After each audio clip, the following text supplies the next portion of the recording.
This is Neutral Bay, only a couple of kilometres from the heart of Sydney. Its peaceful, tree-lined streets are home to some of the best views of Sydney Harbour. But on the night of the 8th of September 2013, that calm was shattered. Morgan had 28 separate stab wounds in and around his body. Predominantly, these stab wounds were in his back, neck and shoulder areas. The discovery of the body of local businessman Morgan Huxley would stun the nation. It happened to someone with no known enemy, someone who was just an ordinary man living in Sydney, living in a great part of Sydney. The hunt for the perpetrator would reveal a cold-hearted killer. It was just a game to him. You know, he was treating everyone like they were fools. What I'm doing is conducting an electronically recorded interview between myself and Daniel Jack Kelsall. His face was blank the whole time, and there was just a shiver down my spine. This is a dangerous man. The murder of Morgan Huxley was a crime that shook Australia.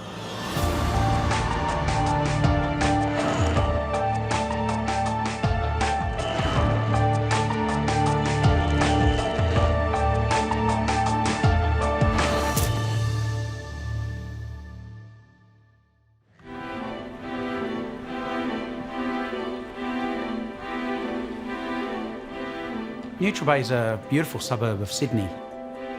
The schools, loads of parks, greenery.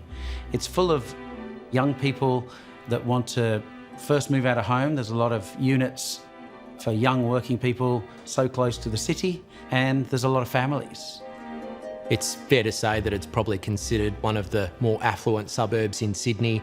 It's close to the harbour, close to the city, so it's a place where people want to live, people want to go out, experience the lifestyle that goes with being in that part of Sydney. One of the locals was a young man who seemingly kept to himself, someone with no police record and who at the time was looking for work. One of the first stops on his search for a job was the Sydney Cooking School. He came in off the street and asked if there was any cleaning positions. My first impression was of a geek, you know, thick glasses, skinny, nerdy looking, very shy, but dead stare you in the eye. He said that he had experience as a chef, which turns out he did work at another restaurant not too far away. So we thought, oh great, a kitchen hand with some knife skills experience, which would be great for us. So this was the perfect opportunity for him to do the cleaning and some food prep.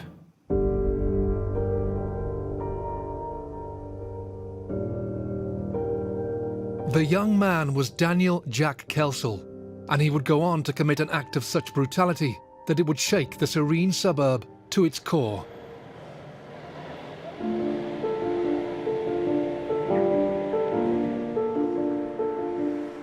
The night in question, we were having a 21st birthday party here. It was 16 girls, 11:30 we kicked them out.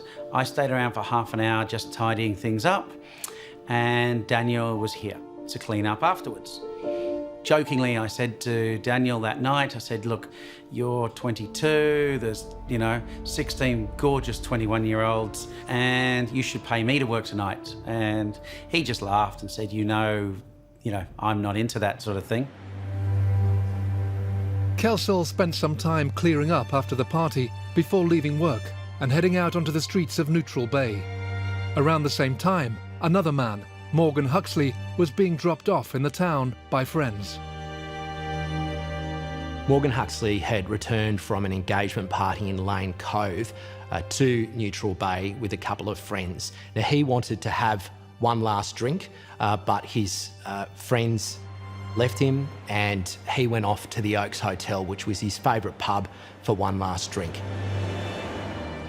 Less than an hour later, the lives of Kelsall and Huxley would collide with tragic and brutal consequences. The following morning, As Brett Deverell headed back to work, he was stunned by what he saw. I saw that the police had blocked off our rear alleyway, which is where I park. So I stopped and asked if I could go into our garage, and I was told, no, this is a crime scene, you need to park somewhere else. And I asked them what was going on, and they said that there had been a murder last night, and the police had basically closed down half the area. The residents of Neutral Bay woke that morning to shocking news. Overnight, the body of 31-year-old local business owner Morgan Huxley had been discovered. He'd been stabbed multiple times in his own apartment. A short time after Morgan arrived home, about 1:30, his flatmate heard a knock on the door. She didn't think anything of it and went back to sleep. About 2:30 that morning, she heard noises coming from Morgan's bedroom, and a short time later, she got out of bed and went to his bedroom, where she found him on the floor. Police and ambulance arrived at that location in Neutral Bay shortly after 3 a.m, where ambulance attempted to resuscitate him. Post-mortem examination of Morgan revealed that he had 28 separate stab wounds in and around his body. Predominantly, these stab wounds were in his back, neck, and shoulder areas. One in particular was quite forceful. An examination of Morgan's skull revealed the tip of the blade breaking off in his skull. We commenced by conducting canvasses, speaking to witnesses, neighbours, anyone who saw Morgan at the time. We obtained CCTV from in and around the area, and we also try and piece together what occurred to Morgan prior to his death. As detectives began their investigation, the last known movements of Morgan Huxley started to emerge. Morgan Huxley was a young single man. He'd been out celebrating a friend's engagement party. He'd left with some friends in a taxi who dropped him off at his flat at Neutral Bay, and he'd tried to interest them in one last drink at his local watering hole, the Neutral Bay Oaks Hotel, which was a couple of hundred metres from where he lived. They declined, they'd had enough, so Morgan decided to go and have one last one himself. He stayed there for about half an hour. During that time he had a beer, just sat around watching the television. The pub closed at about 1:30 that morning. There were no real suspects, but police commenced the investigation and spoke to Morgan's friends and worked out he'd been at the party and had been at the pub, and spoke to staff at the pub who knew Morgan very well. And then they got CCTV footage from Military Road and the outside of the pub. Saw an image of Morgan walking down the street on his way home, and another young man following behind. This person was seen to be walking and running along Military Road towards Watson Street at the time. We did not know the identity of this person at the time. We believe that he potentially was a chef or worked in a kitchen in and around that area. We base this on the clothing that he was wearing at the time. This mysterious figure caught on camera was wearing distinctive chef's pants, and he was someone the police were keen to track down. He was one of the last people to have seen Morgan Huxley alive. Was he involved in his death? A few days later, we saw some guys in suits walking up and down the street. They never stopped, they just were going to all the other restaurants in the area. So our barista that works at the front noticed these gentlemen and a lady, and the barista asked, "Oh, what are you looking for?" They pulled out a picture and they said, "We're looking for this guy in relation to the Morgan Huxley murder." And so our barista said, "Oh, you should have stopped here because he works here." It was the break police were searching for. They now had to find out more about the suspicious kitchen worker captured on CCTV. And more importantly, where was he now? In September 2013, New South Wales police were investigating the murder of Neutral Bay resident Morgan Huxley.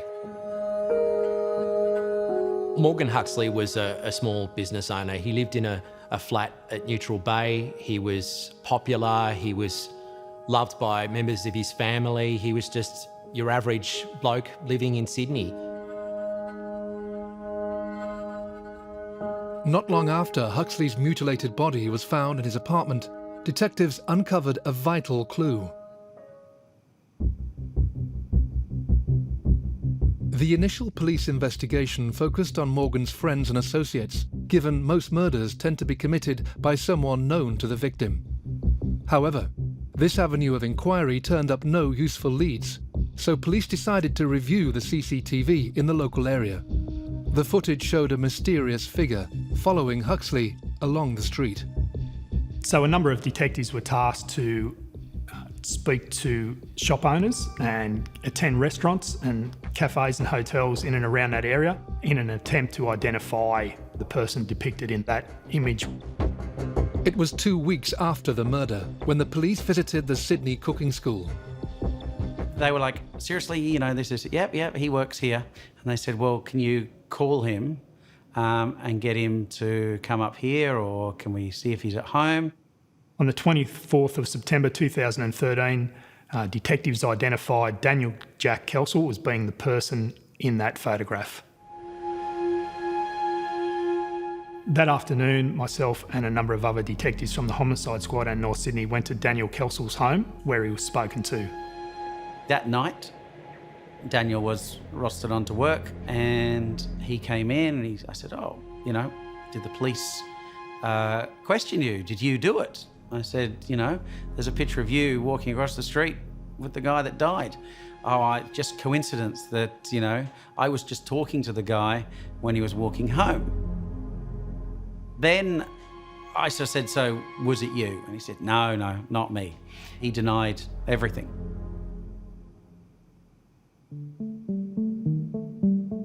After speaking with investigators at his home, Daniel Kelsall agreed to visit his local police station, where he gave detectives his version of events.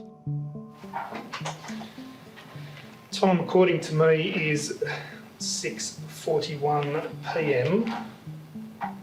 on Tuesday, the 24th day of September 2013. I am Detective Senior Sergeant Mark Dukes from the Homicide Squad. What I'm doing is conducting an electronically recorded interview between myself and Daniel Jack Kelsall. He agreed to come in and told them his story about having finished work at the cooking school and waiting across the road where the fast food shops are, and just passing time, as he often did after work. For the purpose of this interview, can you just state your full name, date of birth, please? Daniel Jack Kelsall, born on the 5th of February 1993. Before Morgan Huxley actually went into the pub, he popped into a convenience store, and Daniel Kelsall, who worked at the nearby Sydney cooking school, was also there at the time. I walked into the convenience store where the person who I thought is, sure, this guy was trying to get money out of the machine. Very funny. Morgan tried to use an ATM, and then he left the convenience store, and that's really where the two of them crossed paths. I then had a small conversation. This guy, Morgan? Yes, Morgan, yes. Morgan asked me if I wanted to use the money, the ATM. He asked you, sorry. He asked me. I replied no and then left.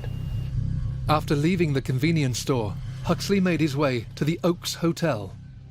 Morgan arrived at the Oaks Hotel just after 1 a.m. that morning. He stayed there for about half an hour. During that time, Daniel Kelsall can be seen on CCTV and appears to be watching Morgan, who at the time was inside the hotel. The CCTV depicts Daniel Kelsall looking in the direction towards the Oaks Hotel and where Morgan Huxley was at the time. Morgan stayed at the hotel and left just before 1:30 that morning. He walked along Military Road towards Watson Street, where he lived at the time. Daniel Kelsall happened to decide to head home himself at the same time that Morgan, who he didn't know, left the pub, and told the police that he remembered seeing him. He encountered him at the traffic lights and referred to him as no shoes. You called him No Shoes. No, not to his face. No, that's what. No, sorry, but that's what you said to us. The name that I had for the person Correct. was, No Shoes. No Shoes. Have you ever seen him before? No. Never? Not to my knowledge. Sorry? Not to my knowledge, no. I mean, it's possible that I may have walked like Sure. cross paths. But you don't know him? No. Morgan Huxley may not have even noticed Daniel Kelsall at all, but it so happens that Daniel Kelsall, perhaps from this moment, had his eyes on Morgan Huxley. Daniel Kelsall can also be seen at the time to be walking as well as running behind Morgan, who, unbeknown to him at the time, was being followed by Daniel Kelsall. This is the last time that Morgan Huxley was seen alive. I'm just going to show the camera there what we're going to show you there, which is camera 7 on their security system. He was shown the footage as well as an image of himself during the interview. He told us that it was in fact him and he was going home at the time. Do you know who that is? It's me. I wasn't wearing a jacket. So that's the same bag you've got? Yeah. Okay, and you said you own a number of those shirts. Yeah. And a number of pants. Do you recall, does this assist us in determining what shoes you were wearing that particular night? He was asked at the time why he was running along Military Road after Morgan Huxley. He told us that his mother had said that if it gets cold, you should go for a jog. Why'd you jog? It's cold. Mum always tells me if you're cold, go for a jog. How far did you jog for? Not very far. How far is not very far? Oh, maybe. I don't know. From the lights, a little bit after the lights, to a little bit before the opening to the restaurant, the Oaks restaurant. Kelsall was a strange person. He was odd. Some of the responses that he gave at the time appeared a bit different. I might be the only person to tell you where my boss was as well, but I'm not very good at remembering things. Sorry, you're not very good at remembering things. Not fine details, no. I thought at the time his answer, when I asked him the question about why were you running behind him, I thought that was particularly strange. Where you were over here on Bimboyd Road, and then you've indicated you've sort of walked back up Military Road, across Watson. If you're cold, I'm just wondering why you would go that way. That doesn't look like the most direct route. I don't know. I don't. When I get tired, I don't really pay attention to a lot of things. I think it was because I wanted to check in at work, the front of work. Right. Daniel Kelsall went in for his police interview. He appeared to be pretty calm and pretty certain about what he says had happened. Have you ever been to his apartment? That's that block of one of the blocks of apartments there, no. Correct. No? Never? No. He denied that he had ever gone to Morgan's unit or that he knew anything about him. All right, the time by the machine is 2 minutes past 8 p.m. on the 24th of September 2013. Can I just confirm your name? Daniel Jack Kelsall. When I found out that Daniel was a suspect, it was more total shock. I was like in total disbelief. There's no way this weedy little guy was capable of murder. He'd never shown even the slightest bit of aggression or even anger or grumpiness or anything. He just, to me, was like the total opposite person. If I knew 100 people, he would be the last person I would suspect. His favourite shows were like CSI. He loved reading books on crimes and that sort of thing. So I said to Daniel, "Did you do it?" And he said, "No, I definitely didn't do it. If I did do it, there's no way they'd catch me." We also asked him whether or not he wished to provide a DNA sample for comparison purposes. I explained to you that we'd recovered some DNA and fingerprints from the crime scene at his house, this gentleman, and that I asked you, were you prepared to provide a sample of your DNA and your fingerprints? Yep. And that you told us that you weren't comfortable Yep. with that. Is that correct? Yes, that is correct. At the time, he told us that he felt uncomfortable and did not wish to provide a sample.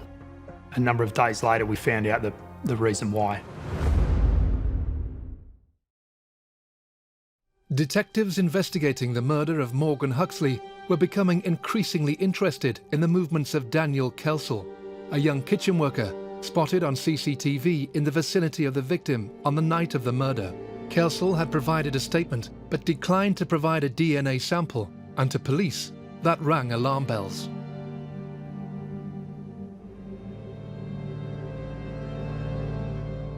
Most people provide a sample at the time. If someone has nothing to hide, then there's no real reason why they wouldn't provide a sample for that particular incident.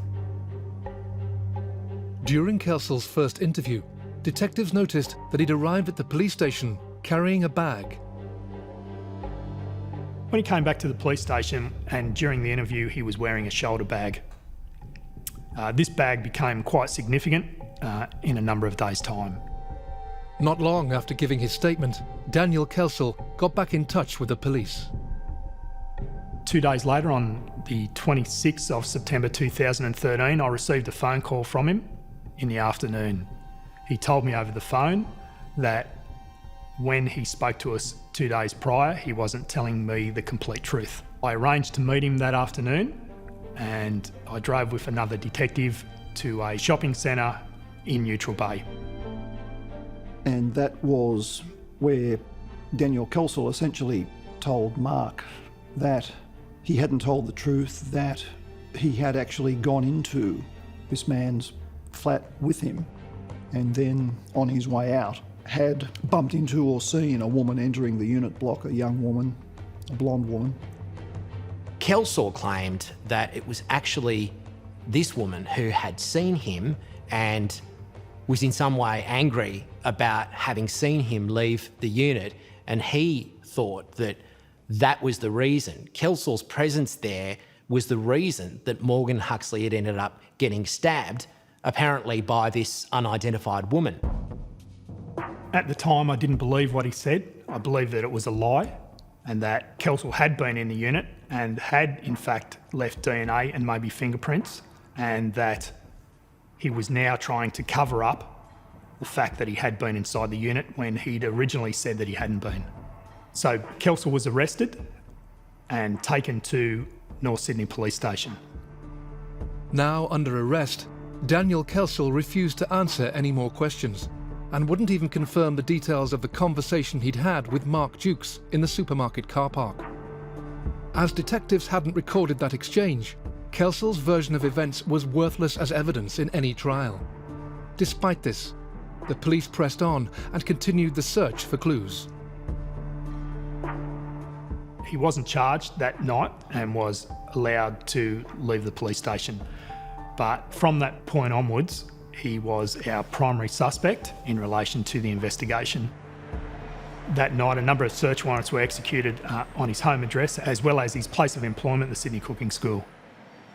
During the search warrant and an audit of the knives that were retained at the Sydney Cooking School, it was identified that one particular knife was missing, and this knife was unaccounted for. For the missing knife, the police rescue squad was brought in. We noticed them here one day, and they had ladders searching roofs. They were lifting up drains. They were searching everywhere, even with dogs looking for that missing knife, but it was never recovered. Police executed a search warrant at his place and seized a number of items of clothing and a shoulder bag which he invariably had with him, and which he'd had with him and had over his shoulder when he was being interviewed by the police. Did you have a bag with you? Yes, this one. Thank you. And it's that particular bag? Yes, this one. So that's a, what is it? Phillips Fox with a, was it South Africa? South African soccer team. Is that the World Cup? Yes, I believe it's the Visa. It's a World Cup leopard. And do you recall what you would have had in that particular bag? I would have had a apron. Yes. My box of Yu-Gi-Oh trading cards. Of your what, sorry? Yu-Gi-Oh trading card game. Okay. And that would be it. I might have had a food item, but I'm not too sure. And that shoulder bag was examined and there were a couple of stains which were revealed to be Morgan Huxley's blood. So Daniel Kelsall was so brazen that he was prepared to take that same shoulder bag to the police interview to be questioned by detectives who were investigating a murder that they strongly suspected he had committed. The case against Daniel Kelsall received further traction when yet more results arrived from the forensic science labs. The compelling scientific evidence really fell into three discrete pieces of evidence, each of which pointed to Daniel Kelsall having been in Morgan Huxley's flat and in his room round about the time that he was stabbed to death. The first was the discovery of stains on his shoulder bag. The second was the discovery of a fingerprint of Daniel Kelsall's on the bedroom door, Morgan's bedroom.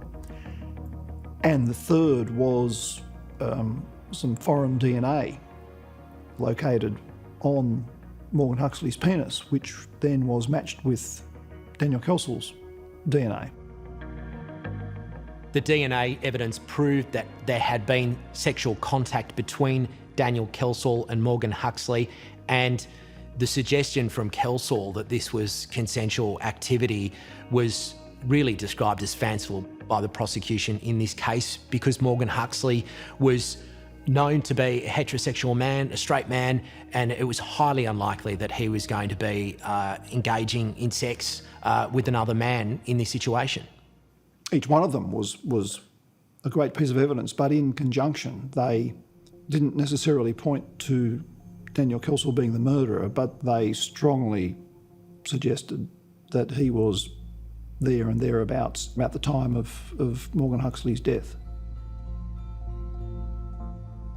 Interestingly, what police didn't have was fingerprint evidence on the front door. So it's curious as to how Daniel Kelsall was able to get into the unit without actually touching the door, or perhaps he used some other method to actually make his way inside.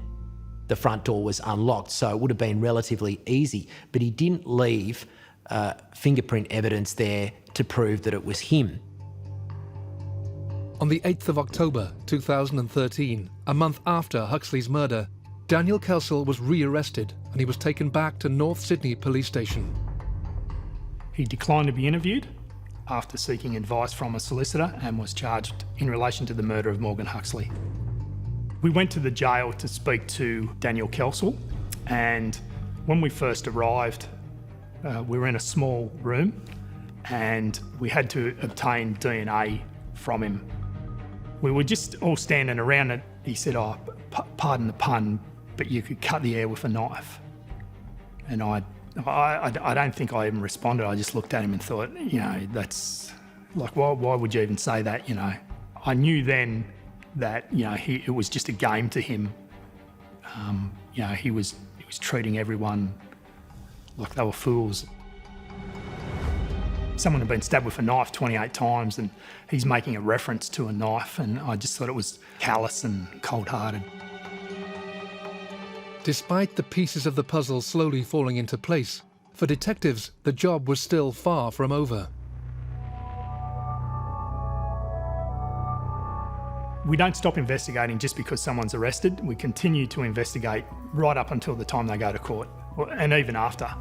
We conducted a number of search warrants on medical professionals where we obtained various forms of evidence. This evidence included conversations that Daniel Kelsall had with various doctors and psychiatrists. They were quite remarkable because he told both doctors in very, very similar terms about I think the word he himself used was intrusive thoughts he had about following some random stranger home one night and stabbing him to death, which was almost a template for the crime that had been committed. There was no evidence from any of the medical records of Daniel Kelsall that he had ever experienced any hallucinations, like voices telling him to hurt someone, hearing things, seeing things. There was no indication he'd had any psychotic episode in the past. Just views, thoughts about knives. He'd expressed that view when he'd seen different specialists. This, I believe, was a man who was in a rage, wanted to be violent, and he acted on it. Not because he was psychotic. He was hearing somebody telling him to do it. He wanted to do it, and he did it.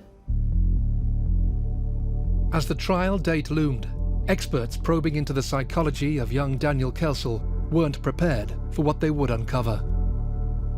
When I met Daniel Kelsall and he was talking to me, using words such as care, concern, worry, emotive type words, his face was blank the whole time.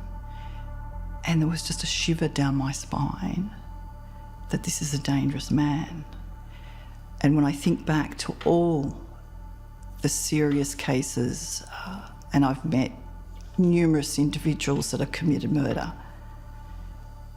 and when I think back to interviewing Daniel Kelsall, there was a coldness and a real fear for my own life when I left that room.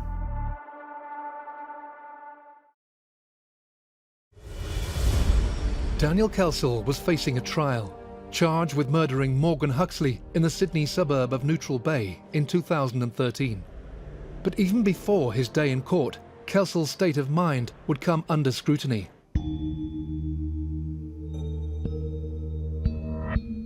I was asked by the prosecution to undertake an assessment of Daniel Kelsall. When I saw him, he was in prison and had been charged with the murder of Morgan Huxley. He struck me immediately as a very intelligent young man who knew exactly what he was doing, and he was prepared for the interview and the assessment process. He was very articulate at the commencement of our interview, saying, "I've been diagnosed with Asperger's. I have autism. And I have a lot of compulsive behaviours, repetitive routines. I don't like mixing with people." And he proceeded to tell me very much the diagnostic criteria of autism. In other words, there's a reason why I'm like I am. And he told me about his history of depression and the different medications he'd taken, and that they really weren't too sure if it was bipolar as well. And so he had a difficult mental health history. Daniel told us when he started that he suffers from a form of Asperger's. He would always say the same thing over to you like a record. "Hi, how was your day? Are you okay?" sort of thing, or "How was your day?" I was like, "Oh, great, no problems." But he would say that over and over again throughout the day. It's very unusual to interview an offender that will give you this background from the moment you meet them. So I got the impression he was very much trying to convince me this is a symptom of my disorder. However, as I proceeded to interview him, his eye contact was very piercing. He wasn't concerned about looking at you straight in the eye, which is quite unusual for anyone with autism. They're quite reluctant to give you that eye contact. Obviously, I thought that he was strange and that during the investigation he was playing games, trying to seek attention, but overall I didn't think there was anything wrong with him. You've indicated that you have autism, is that correct? Yes. What do you mean? What sort? It hasn't been classified because it was caught so late on in life that I've already adjusted to having it. I haven't taken any concrete tests by my psychologist. I have seen a psychologist, and I've been diagnosed with this. I don't actually know what specific level on the autism scale it is, but it does impede some functioning in everyday life. Like what? I can't tell balance. I can't tell measurement of any kind. So measurement of time, measurement of object, in any type of measurement, I can't instinctively tell. Easy enough to, so I can't, like, a pinch of salt, I can't do a same pinch of salt. So you ask me to do 2 pinches of salt, they will not be the same. You ask me to guess your measurement, I would not be able to at all. I wouldn't be able to say you're about this height because I just can't tell in any way. Dr. Susan Pullman, who assessed Daniel Kelsall in custody, really saw through him. He had been assessed by a number of doctors over the years, and there were a number of diagnoses of several different conditions, but really she was able to get to the nub of the fact that Daniel Kelsall knew exactly what he was doing. So I undertook an assessment of him as part of trying to understand his thinking, and did he fit this pattern of having very poor social understanding of people's emotions and thoughts. Because with autism, they can have difficulty reading people's emotions and understanding what someone is thinking.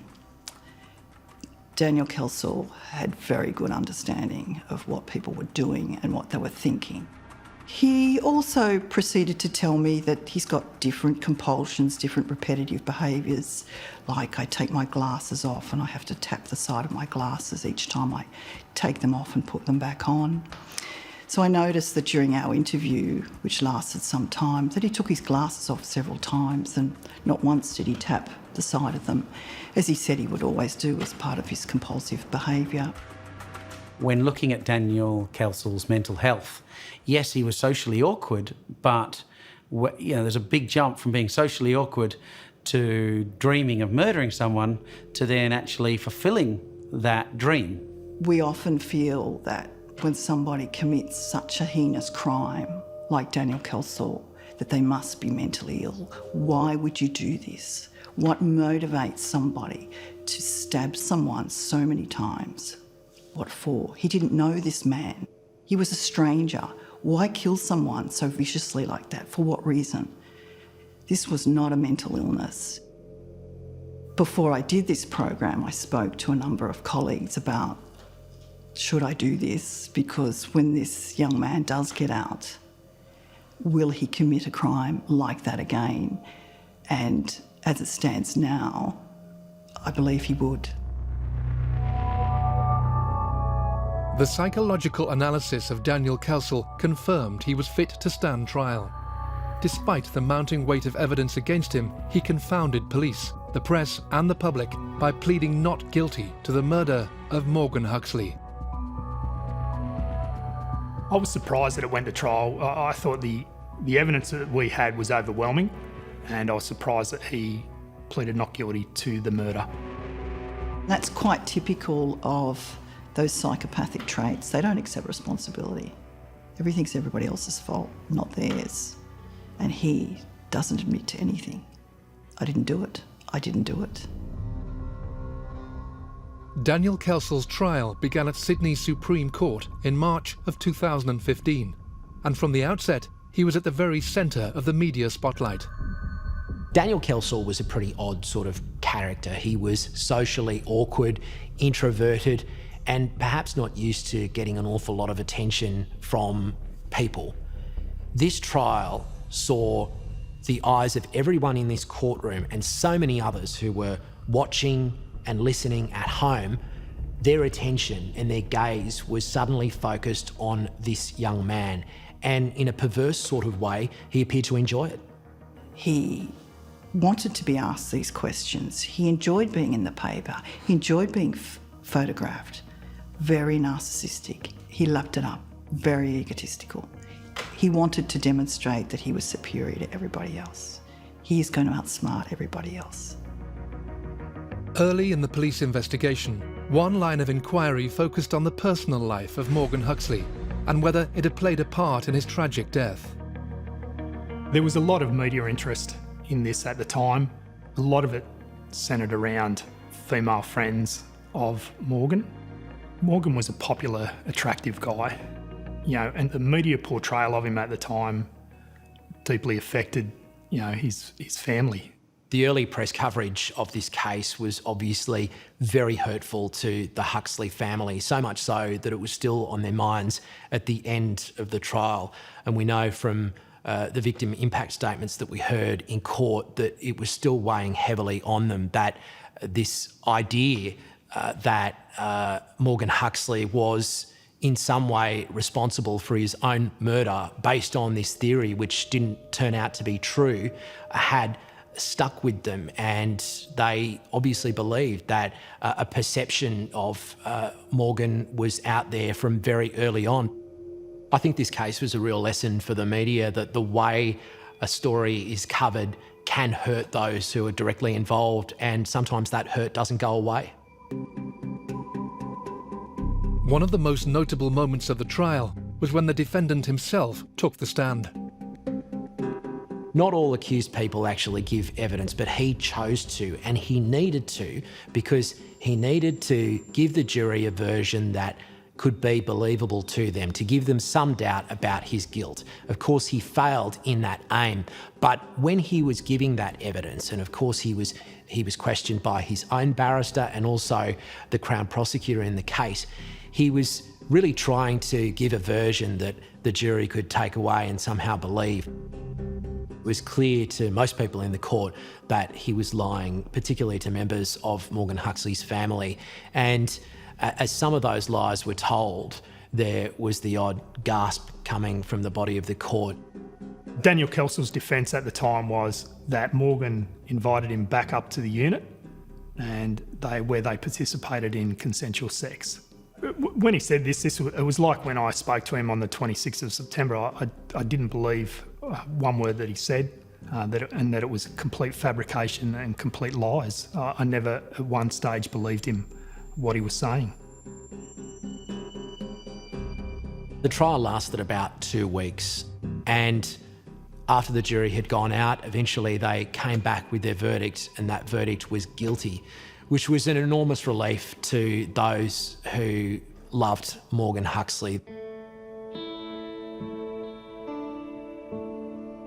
For the murder of Morgan Huxley, Daniel Kelsall was sentenced to a minimum of 30 years in prison. If you ask me what I've learnt from a crime like this, is that anyone's capable of murder. It just seemed that he was the last person I'd ever expect, because of his gentle nature, to be such a horrible, murderer. I've covered plenty of murder trials over the years, and usually it's a situation where the victim is known by the accused. It might be a family member, it might be someone who was involved in some sort of argument or dispute prior. But the random nature of this made it so unusual. The fact that it happened in a fairly affluent part of Sydney, it happened to someone with no known enemies. Little could he have imagined that brief interaction with Daniel Kelsall in a convenience store would see him ultimately pursued, followed, stalked all the way to his own home and viciously stabbed. The one thing I will say about this murder, not the trial necessarily, but the murder, was that there's usually a reason, there's usually a motive, and this one was just bizarre, not for the ferocity or the brutality of it, unfortunately, that happens a lot, but just why? The randomness of it. In my 20 years in this field, having met Daniel Kelsall, having met hundreds of offenders, he's the one offender that I fear more than anyone.